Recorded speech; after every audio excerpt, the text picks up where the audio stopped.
Good evening, नमस्कार। कैसे हैं आप लोग। मैं विजय सर आपका स्वागत करता हूं। आज हम लोग एक ऐसी क्रांति के बारे में समझेंगे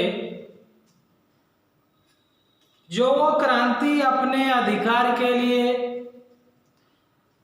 सरकार का ध्यान अपनी ओर आकर्षित करने के लिए सरकार का हर एक ऐसा काम जो लोगों के विपरीत है उसके खिलाफ आवाज उठाने के लिए ऐसी क्रांतियां हुई। और इतिहास में क्रांतियों का उसी पुरुष का नाम आता है जो क्रांति के लिए कुछ किया है, कम समय में ऐसा काम कर दिया है कि लोग उसे आजीवन याद रखते हैं।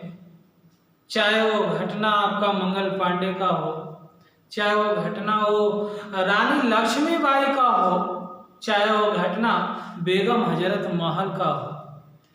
जरूरी नहीं कि हर एक कार्य करने के लिए पूरी उम्र का होना जरूरी है। जरूरी तो वह है कि कुछ क्षण में या कुछ ऐसा काम कर दीजिए कि लोग आपको जिंदगी भर याद रखें।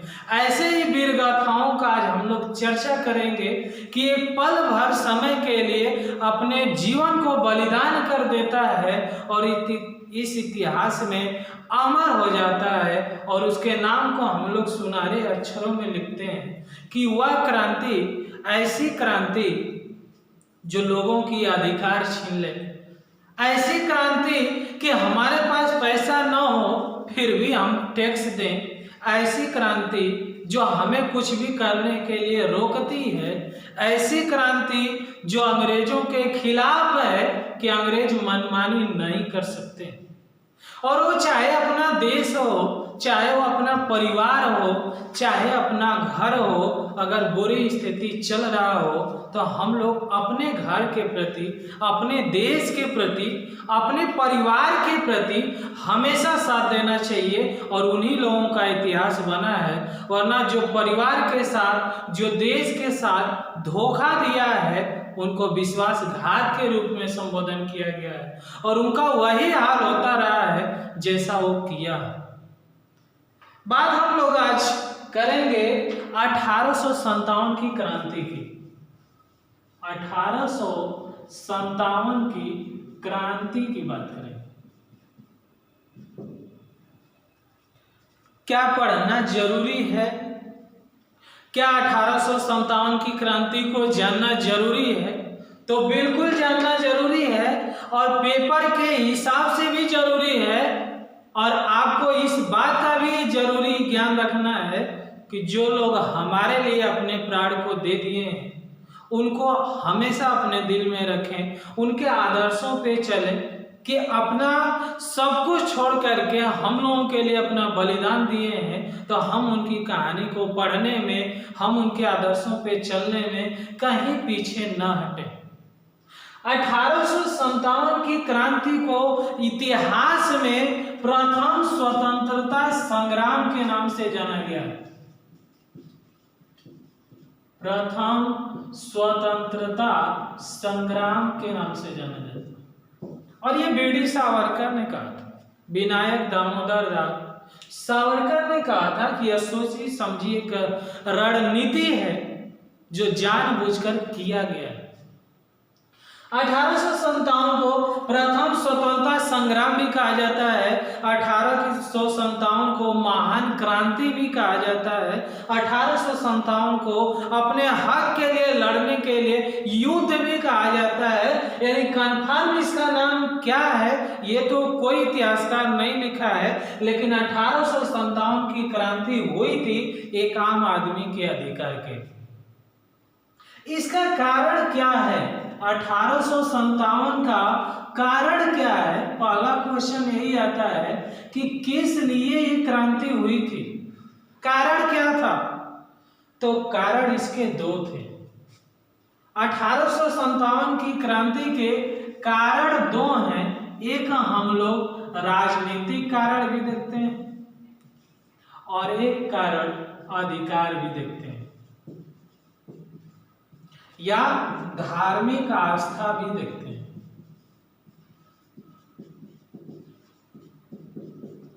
दो कारण इसे। राजनीतिक कारण कहता है कि 1857 की क्रांति है, तो इससे पहले कुछ ऐसा हो गया था कि लोगों में एक बदले की भावना हो गई थी कि हमारे यहाँ अंग्रेज आए तो हैं, लेकिन हमें लग रहा है कि हमारे ऊपर वो कब्जा कर रहे हैं, हमें गुलाम बना रहे हैं। और कैसे लगा? जब सतारा को ब्रिटिश में मिलाया गया, महाराष्ट्र में है, नागपुर को मिलाया गया, वो भी महाराष्ट्र में है, अवध प्रांत को मिला दिया गया ब्रिटिश में, धीरे धीरे दिल्ली को मिला दिया गया, धीरे धीरे हमारे क्षेत्रों पे अंग्रेजों का दबाव होता गया, अधिकार होता गया, हमसे वो क्षेत्र छीने जाने लगे। तब हमें लगा कि नहीं, अंग्रेज ऐसा कार्य कर रहे हैं जिसके खिलाफ हमें आवाज उठानी है। राजनीतिक कारण यह है कि प्रांतों को ब्रिटिश में मिलाना, प्रांतों को ब्रिटिश में मिलाना, एक कारण ये भी है। दूसरा कारण है कि 1853 1856 में पढ़ते हैं कि डलहौजी आया था जो हड़प की नीति चला था, यानी हर चीज को हड़पना, अपने कब्जा में कर लेना, भारत की संपत्ति को लूट लेना, वो भी एक कारण है। ये राजनीतिक कारण होता है। अकाल पड़ा, फिर भी आपको टैक्स देना है, उसके प्रति भी आवाज थी। तो ये राजनीतिक कारण है, प्रांतों को ब्रिटिश में मिला लेना। और धार्मिक आस्था या अधिकार कब छीना गया? तो 1857 की क्रांति से पहले दिसंबर 1856 में एक नई राइफल को जोड़ा गया, पुरानी राइफल को बंद कर दिया गया। नई या नवीन एनफील्ड राइफल, पुरानी राइफल की जगह पे 1856 में नवीन एनफील्ड राइफल लाया गया और सभी सैनिकों को यह बोला गया कि अब पुराना राइफल कोई नहीं चलाएगा, नवीन एनफील्ड राइफल चलाए जाएंगे। इतना तक तो सही था, लेकिन जो इस राइफल की गोली बनी हुई थी, गोली जिसे हम कारतूस भी कहते हैं, गोली जो बनी थी वो गाय और सुअर की चर्बी की बनी थी, गाय और सुअर की चर्बी की बनी थी, और उसे मुंह से खोलना पड़ता था, तब उसमें राइफल में लगाना पड़ता था, तब उसे चलाना पड़ता था। दो कारण हैं, एक राजनीतिक कारण है, एक धार्मिक आस्था भी है कि 1856 में नवीन एनफील्ड राइफल लाया गया और उसकी जो गोली बनी थी गाय और सुअर की चर्बी की बनी थी। तो किसी भी धर्म में हो, हिंदू धर्म में, खासकर इंडिया में, क्योंकि हिंदू धर्म को छोड़कर अन्य धर्मों को अल्पसंख्यक में माना गया है, यानी उनकी संख्या कम है, लेकिन हिंदू धर्म ज्यादा है और हिंदू धर्म में गाय का पवित्र स्थान है, और गाय की चर्बी का कोई गोली बने तो उसे कोई भी सैनिक या कोई भी नागरिक चलाने से मना करेगा। तो कारण यही है कि हमारे भारत के सैनिकों ने इस राइफल को चलाने से मना कर दिया कि नहीं, हम यह गोली नहीं चला सकते हैं क्योंकि यह हमारी धार्मिक आस्था के खिलाफ है, हम गाय और सुअर की चर्बी से बनी गोलियों को नहीं चला सकते हैं। तो आपसे क्वेश्चन अगर पेपर में पूछता है कि 1857 की क्रांति किस लिए चलाई गई, तो मेन रीजन ये है कि 1856 में नवीन एनफील्ड राइफल को लाया गया और इसकी जो गोली बनी थी गाय और सुअर की चर्बी की बनी थी, भारत के सैनिकों ने मना कर दिया, इसलिए यह क्रांति हुई। लेकिन इससे भी पहले क्वेश्चन कुछ और बनते हैं। क्या बनते हैं?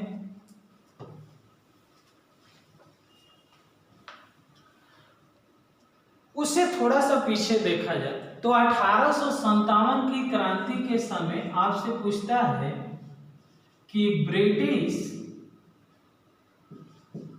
प्रधानमंत्री कौन था।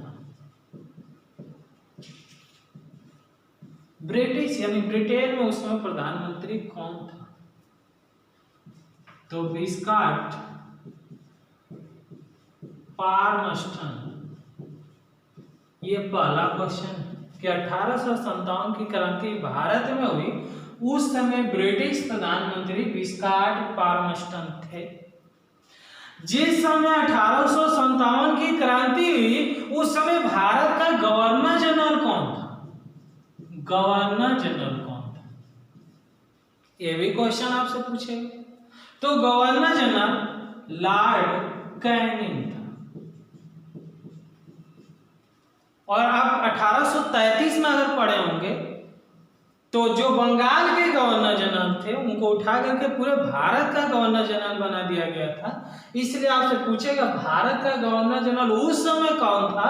जिस समय 1857 की क्रांति हुई तो उस समय लॉर्ड कैनिंग था।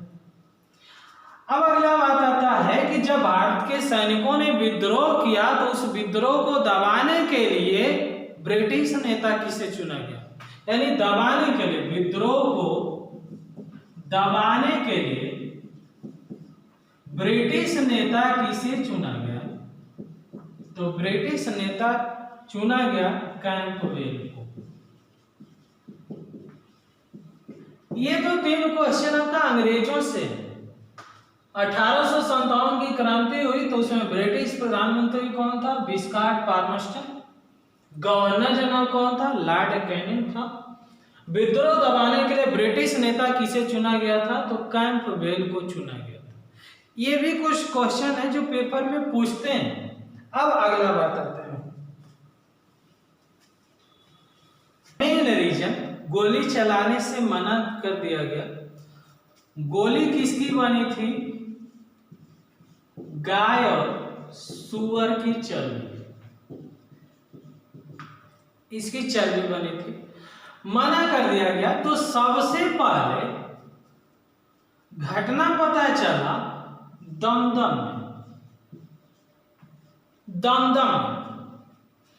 कि ये गोली आई है, जिसके जो गोली बनी है गाय और सुअर की चर्बी से बनी है। इसके बाद यह घटना पहुंचती है बहरामपुर में 19वीं नेटिव इन्फेंट्री के बटालियन ने मना कर दिया कि हम इसको नहीं चलाएंगे। फिर यह घटना 29 मार्च 1857 को पहुंचती है बैरकपुर में। 34वीं नेटिव इन्फेंट्री, ये बटालियन है जो सेना रह रही है। दमदम, बहरामपुर, बैरकपुर, यह तीनों आपका पश्चिम बंगाल में जगह है। दमदम सबसे पहली बार पता चला कि गाय और सुअर की चर्बी से गोली बनी है, इसलिए बहरामपुर में पता चला। इन लोगों ने साफ मना कर दिया कि हम नहीं चलाएंगे। 29 मार्च 1857 को बैरकपुर 34वीं इन्फेंट्री को पता चला, इन्होंने भी साफ मना कर दिया। अब थोड़ा सा पीछे चलते हैं, गांव को लेते हैं। एक गांव है उत्तर प्रदेश में,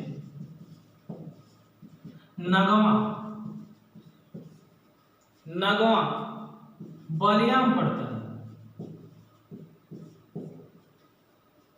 यहां का एक सिपाही है,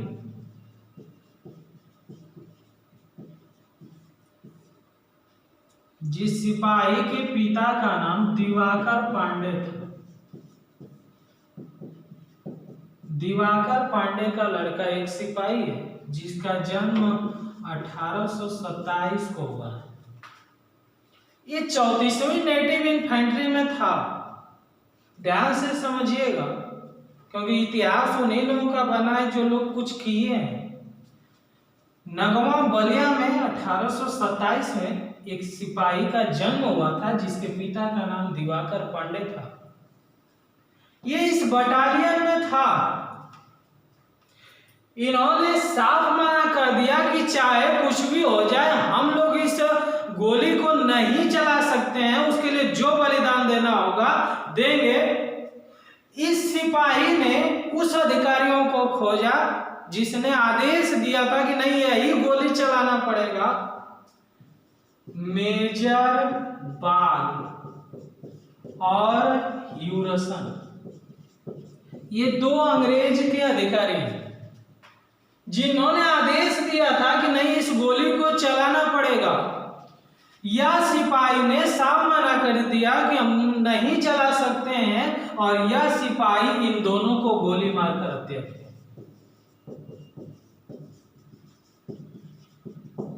गोली मारकर हत्या किया। कब? 29 मार्च 1857 को। और इसी सिपाही का नाम इतना फेमस हो गया कि यह सिपाही मंगल पांडे के नाम से प्रसिद्ध। यानी 29 मार्च 1857 को बैरकपुर के 34वीं नेटिव इन्फेंट्री के मंगल पांडे ने मेजर बाग और ह्यूरसन को गोली मारकर हत्या कर दिया कि हम लोग इस गोली को नहीं चलाएंगे, न रहेगा बांस न बाजेगा बांसुरी। ये अंग्रेजों के अधिकारियों को ही मार दिया। बवाल मचा अंग्रेजों में कि अंग्रेज के अधिकारियों को मार दिया गया। तो आगे की घटना पढ़ते हैं। तो क्या देखें हम लोग कि 29 मार्च 1857 को मंगल पांडे ने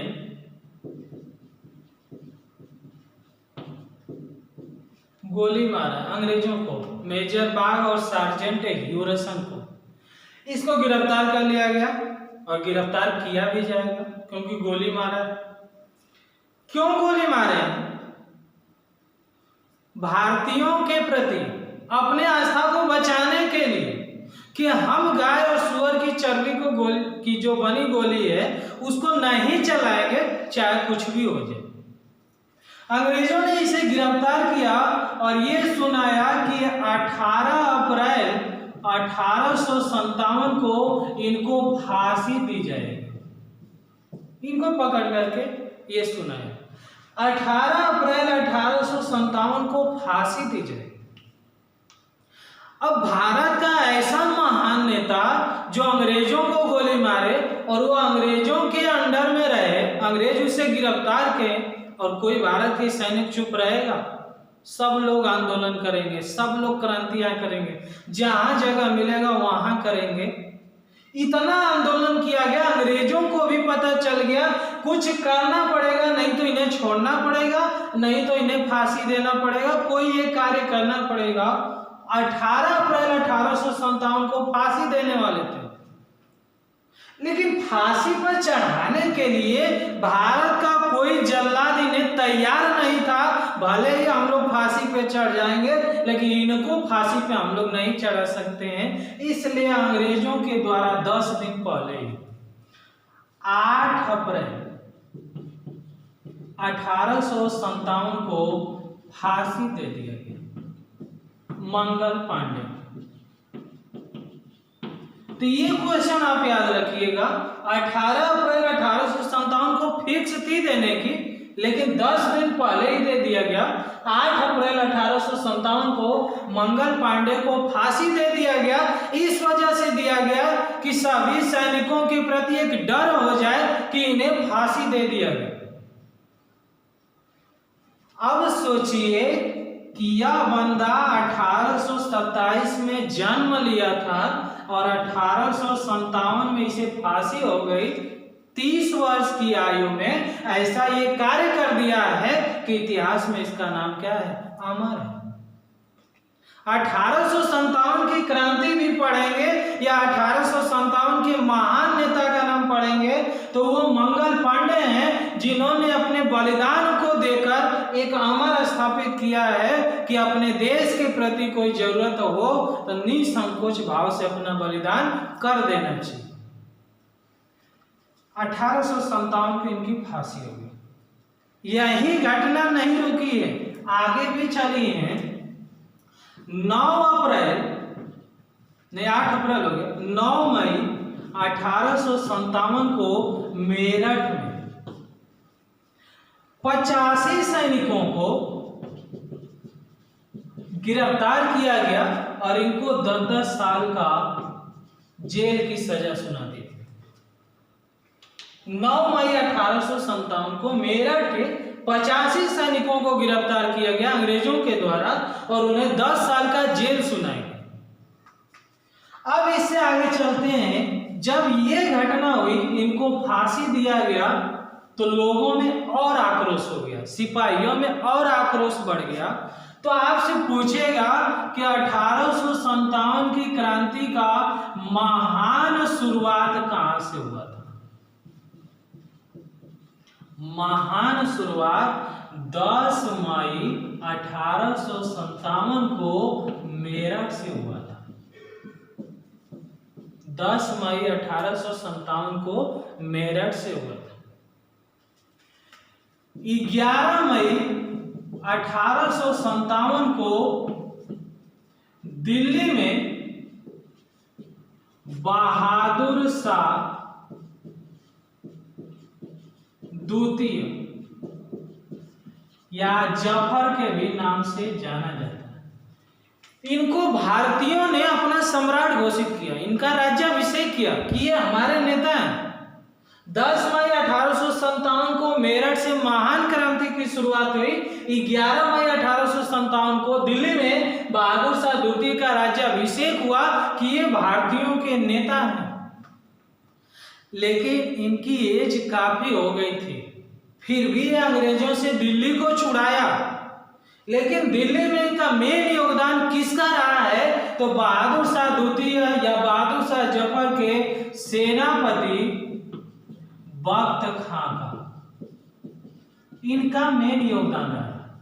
ये भी क्वेश्चन पूछता है, बहादुर शाह द्वितीय जफर या उसका सेनापति का क्या नाम था? बख्त खां था, जो भारतीयों के सैनिकों के मिलकर या सैनिकों के साथ मिलकर युद्ध किया। लेकिन उस युद्ध को कैसे जीत लेंगे जब आपके घर के ही लोग अंग्रेजों से मिले? जो इनकी पत्नी थी जीनत महल, ये अंग्रेजों को सूचना देती थी। बहादुर शाह द्वितीय जफर की पत्नी जीनत महल है, अंग्रेजों से मिला हुआ था, तो क्या वह युद्ध जीत सकते हैं? नहीं जीत सकते। आप एक कहानी पढ़ते हैं तात्या टोपे की कि 1857 की क्रांति में तात्या टोपे ने भी अंग्रेजों को पराजित किया था, लेकिन उनका विश्वसनीय दोस्त मान सिंह ने ही उनको पकड़वा दिया। क्या ऐसे युद्ध को जीत लेंगे? नहीं जीत सकते। अब अगला बात आता है कि 1857 की क्रांति का प्रतीक क्या था? प्रतीक, तो प्रतीक आपसे पूछता है तो कमल और रोटी था। कुछ जानबूझकर रखा गया होगा कमल और रोटी। तो कमल क्या है? अपने देश के सम्मान को, देश के मर्यादा को प्रदर्शित करता है। सभी सैनिकों को एक कमल के फूल दिया जाता था कोड में, ताकि उनको ये पता चलता था कि विद्रोह की शुरुआत हो गई। रोटी का मतलब होता है गांव का चौकीदार।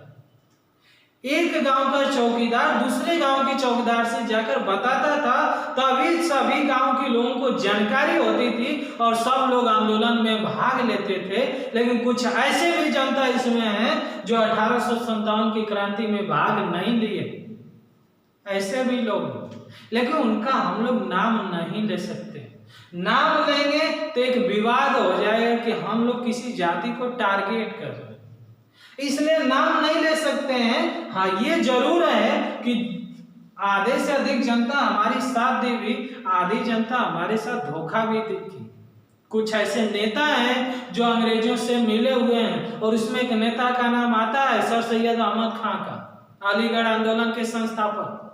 इन्होंने सोचा था कि हम अंग्रेजों से मिल जाएंगे तो मुस्लिम शिक्षा सुधर जाएगी, ठीक विपरीत हो गया। तो ऐसे लोगों का नाम नहीं लेना है। ये तो क्वेश्चन आता है कि अलीगढ़ आंदोलन क्यों हुआ था, लेकिन कोई बताने के लिए तैयार नहीं है कि अलीगढ़ आंदोलन में हुआ क्या था वास्तव। क्या भारत के लिए वो आंदोलन था? नहीं, वो अंग्रेजों से मिलकर मुस्लिम शिक्षा को बढ़ाने के लिए वो प्रयास था सर सैयद अहमद खां के द्वारा। लड़े हैं तो कौन लड़े हैं? जो अपने देश के प्रति ऐसे लोग लड़े हैं जिनका नाम आज भी पढ़ना है और वही नाम आपसे पेपर में पूछेगा। यहां तक याद रखिए कि प्रतीक, कमल और रोटी था। अब बात आता है कि अंग्रेजों के सैनिकों और भारत के सैनिकों का अनुपात इतना अंतर हो गया था कि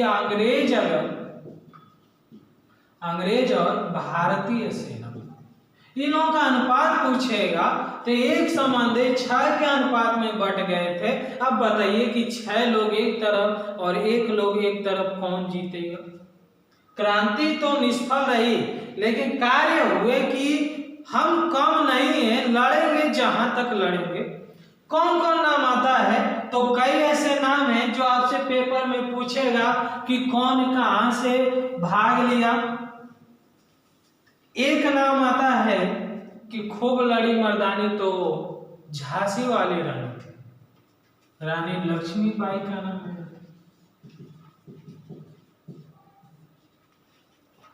कुंवर सिंह का नाम आता है, जिन्हें बिहार का सिंह भी कहा, शेर कहा जाता था उस समय। नाना साहब का नाम आता है।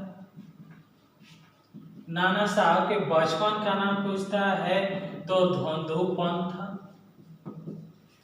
तात्या टोपे का नाम आता है, जिनका बचपन का नाम आत्माराम पांडुरंग था। लक्ष्मीबाई, कुंवर सिंह, नाना साहब, तात्या टोपे, बेगम हजरत महल,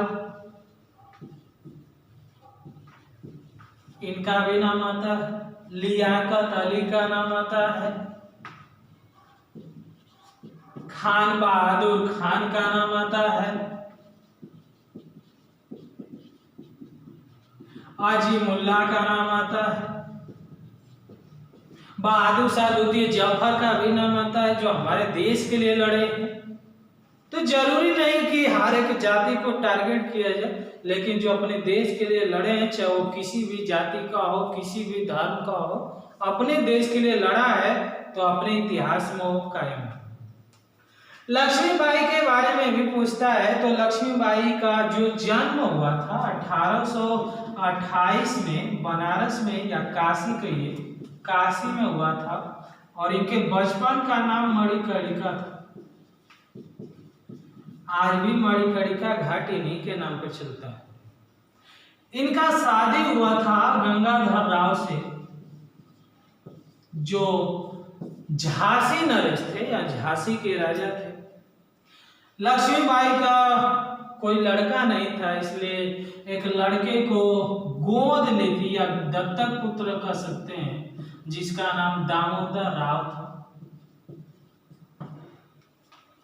रानी लक्ष्मीबाई, आप इनके बारे में पढ़ते हैं कि बुंदेलों के मुंह से सुनी यह कहानी थी, खूब लड़ी रानी तो लक्ष्मीबाई रानी थी। तो लक्ष्मीबाई जो गोद ली थी दामोदर राव का, 1853 में डलहौजी ने गोद निषेध किया था। उस प्रथा को मिटाने के लिए ये लड़ी थी, और ऐसा लड़ी थी कि अकेले ही अंग्रेजों को परास्त किया, फिर भी ये वीर गति को प्राप्त हो गई। बेगम हजरत महल का नाम आता है। ये फैजाबाद में गरीब घर की लड़की है, जो ये फैजाबाद के शासक की बेगम की रक्षा करने के लिए रखी गई थी, और इनका मेन जो नाम था वो महक परी था। लेकिन वाजिद अली शाह ने, फैजाबाद के नवाब ने, इनको बेगम हजरत महल की उपाधि दिया था, इसलिए ये बेगम हजरत महल के नाम से थे। कुंवर सिंह, जो बिहार के शेर के नाम से जाने जाते हैं, इन्होंने महत्वपूर्ण भूमिका निभाई। एक का नाम आता है अंग्रेजों को भगाने की कसम खाई है, वह और कोई नहीं, रानी अवंतीबाई। एक अवंतीबाई का भी नाम आता है कि ये भी खूब लड़ी थी, मध्य प्रदेश के रामगढ़ से ये लड़ी थी। तो ये लोग हैं जो हमारे पेपर में बनेंगे। तो आइए देखते हैं कि कौन कहां से लड़ा और इनको दबाने के लिए क्या प्रयास किए गए। तो अगला क्वेश्चन ये पूछता है कि कौन कहां से भाग लिया था, और ये ऐसे हैं जो दबाने के प्रयास किए अंग्रेजों के अधिकारी हैं, अंग्रेजों के नेता। बहादुर शाह द्वितीय या जफर कहां से भाग लिए थे? दिल्ली से। उसको दबाने के लिए कौन थे? अंग्रेजों के नेता निकलसन और हडसन थे। कुंवर सिंह बिहार से भाग लिए हैं। टेलर एवं आयर अंग्रेजों के अधिकारी हैं। नाना साहब और तात्या टोपे दोनों लोग मिलकर कानपुर से भाग लिए। कैंप बेल अंग्रेजों का नेता था। बेगम हजरत महल लखनऊ से भाग लिए हैं और इनको भी दबाने के लिए कैंप बेल। रानी लक्ष्मीबाई यहाँ से तात्या टोपे बचे तो इनके साथ मिले। रानी लक्ष्मीबाई और तात्या टोपे झांसी और ग्वालियर दोनों का नाम आता है, और ह्यूरोज और ग्वालियर में किला भी है रानी लक्ष्मीबाई का। लियाकत अली बनारस और इलाहाबाद दोनों का नाम आता है, दोनों जगह से लियाकत अली नेतृत्व कर रहे थे, और इनको दबाने के लिए अंग्रेजों का अधिकारी नील। खान बहादुर खान बरेली से भाग लिए हैं और इनको दबाने के लिए कैंप में। मौलवी अहमदुल्ला फैजाबाद से भाग लिए और अंग्रेजों के नेता रेनाड। आजिमुल्ला फतेहपुर से भाग लिए और इनको दबाने के लिए अंग्रेजों का नेता रेनाड। तो पेपर के हिसाब से आपका इतना ही क्वेश्चन पूछता है कि 1857 में मेन आपका रीजन पूछता है क्यों हुआ था, तो रीजन आप जानते ही। रानी लक्ष्मीबाई का कई बार पति का अभिनाम पूछ देता है, या जिसको गोद ली थी उनका नाम क्या था, तो पति का नाम उनका गंगाधर राव और जिसको गोद ली थी दामोदर राव। कई बार मंगल पांडे का पूछता है फांसी कब दिया गया, तो 8 अप्रैल 1857 को, और इनके पिताजी का अगर नाम पूछता है तो दिवाकर पांडे, अगर माता का नाम पूछता है तो अभय रानी था, और ये नगवा बलिया से बिलोंग करते थे। बैरकपुर पश्चिम बंगाल में इनकी ड्यूटी थी। आपको रानी अवंतीबाई का पूछता है वीरगति को प्राप्त हुई कि अवंतीबाई कहाँ से लड़ी थी, तो आपका मध्य प्रदेश के रामगढ़ से लड़ी हुई थी। लक्ष्मीबाई का आपने पढ़ा। बेगम हजरत महल का बताया कि फैजाबाद इनका गरीब परिवार में जन्म हुआ। महतपरी इनका नाम था, लेकिन इन्हें वाजिद अली शाह ने बेगम हजरत महल का, उनके महल में जब लड़कों का जन्म हुआ तो इन्हें उपाधि दी गई और इन्होंने भी वीरगति को प्राप्त हुआ। तो इन लोगों ने लड़ा जितना हो सकता है भारत के प्रति, अपने देश के प्रति इन्होंने लड़ा, हालांकि सफलता नहीं पाए, और उसका रीजन आपको बताएं कि कुछ ऐसे लोग हैं जो विश्वासघात किए हैं। फिर भी हम लोगों ने बहुत प्रयास किया, बहुत लड़ा। आगे की घटनाएं और बताएंगे जैसे जैसे बीतते जाएंगे, क्योंकि अंग्रेज गुलाम हैं तो अंग्रेजों को भगाना भी हम ही लोग का कर्तव्य है। तो कैसे चीजें बदलती गई, लेकिन 1857 की क्रांति मत भूलिएगा, क्योंकि आपके ये थ्योरी के हिसाब से भी इम्पोर्टेंट है। चाहे वो कंपटीशन का पेपर दीजिए तभी इम्पोर्टेंट है, और बीटीसी का सामाजिक सोशल स्टडी भी आपका यहीं से स्टार्ट होती है 1857 की क्रांति से। और 1857 से लेकर 1947 आपका जो मेन आधुनिक इतिहास है आपके पेपर के हिसाब से बहुत ही महत्वपूर्ण है। आप इनको ध्यान से पढ़िएगा, कहानी की तरह समझ लीजिएगा, और एक एक चीज को कि कैसे क्या हुआ, कौन कहां से भाग लिया, ये तो मेन है। कई बार सीधा सीधा आपसे पूछ देता है कौन कहां से नेतृत्व कर रहा था। तो दोस्तों, हमें आशा है कि आपको याद होगा, और मेहनत आप करते रहिए, क्योंकि हर चीज का मशीन है, लेकिन आज तक कोई मशीन ऐसी नहीं बनी कि बिना पढ़े वैकेंसी या नौकरी आपको मिल जाए। उसके लिए आपको मेहनत तो करना पड़ेगा, और आंदोलन आज भी चल रहा है, और क्यों चल रहा है ये आप जान रहे हैं।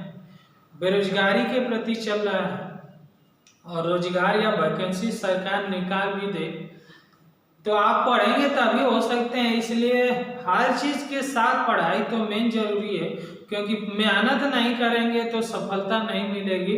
और इस बात को आप छोड़ दीजिए कि पेपर होता है, किस्मत में रहेगी तो नौकरी मिलेगी, तो इस बात को निकाल दीजिए। किस्मत हाँ होती है, लेकिन बहुत ही रेयर केस में अब ये नहीं कि प्री मेंस पेपर और प्री ही ना निकले और आप कहें कि किस्मत खराब है। किस्मत नहीं, मेहनत से हाथ की लकीरें बदला जा सकता है, मेहनत से हर चीज बदला जा सकता है। हम क्या है, बिना पढ़े लिखे नौकरी के पीछे भागते हैं, लेकिन इतना आप मेहनत कर दीजिए कि नौकरी आपके पीछे भागे, कि आप छोड़ते रहें कि नहीं ये हमें नहीं करना है और अच्छी नौकरी करना है। तो हर चीज का एक ही फंडा है, मेहनत। मेहनत जितना करेंगे वो मेहनत आपको रंग लाएगी। मेहनत जितना करना है करिए, ऑफलाइन करिए, ऑनलाइन भी करिए, लेकिन जिस समय आप पढ़ने बैठते हैं उस समय पढ़ाई के अलावा कुछ और नहीं होना चाहिए, पढ़ाई पे ध्यान होना चाहिए। तो रूटीन आप बना लीजिए।